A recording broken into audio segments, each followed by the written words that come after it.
So hello বন্ধুরা, I am Nishant Pal, I am student of class 9th। তো আজকে আমি আবার একটি নতুন ক্লাস নিয়ে চলে এসেছি। আজকের ক্লাসে আমি বোঝাবো হিট অর্থাৎ তাপ চ্যাপ্টারের ফারেনহাইট স্কেল টু সেলসিয়াস স্কেলে কিভাবে যাওয়া যায়। অর্থাৎ ধরো ফারেনহাইট স্কেলে যদি কোনো একটি বস্তুর তাপ 98 ডিগ্রি ফারেনহাইট হয়, তবে সেটি থেকে সেলসিয়াসে কীভাবে যাওয়া যায়। তো আজকের টপিক হলো এটাই। তো চলো আজকের টপিক নিয়ে আজকের ক্লাস শুরু করা যাক। তো প্রথমত বন্ধুরা, আমাদেরকে এই যে ফারেনহাইট স্কেল টু সেলসিয়াস স্কেলে যেতে গেলে একটি সূত্র লাগবে। সেই সূত্রটি হলো C equal to 5/9, C equal to 5/9 into F minus 32।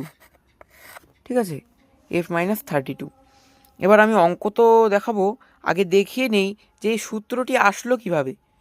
তো আমরা জানি সেলসিয়াস স্কেলে সবচেয়ে বেশি উষ্ণতা কত, 100 ডিগ্রি সেলসিয়াস, এবং সবচেয়ে লো হচ্ছে 0 ডিগ্রি। ফারেনহাইটে হচ্ছে 32 ডিগ্রি, এবং সবচেয়ে বেশি হচ্ছে 212 ডিগ্রি। তো সূত্রটা আসলো হচ্ছে 180 degree C by 100 equal to F minus 32।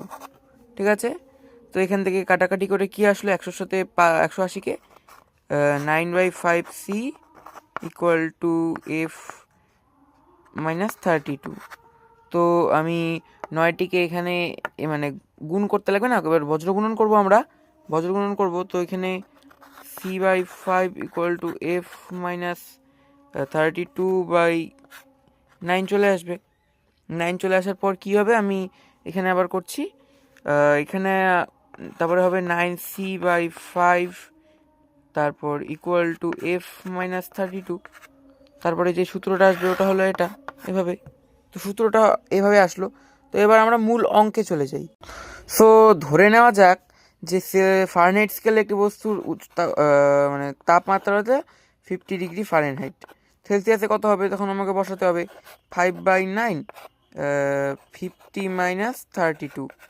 এরকম হবে 5/9 50 মাইনাস 32 করলে 2 3 4 5 6 7 8 9 10 8 1 3 4 5 1, অর্থাৎ 18। একটু 18, এবার 9 দুগুণি 18, 5 দুগুণি 10।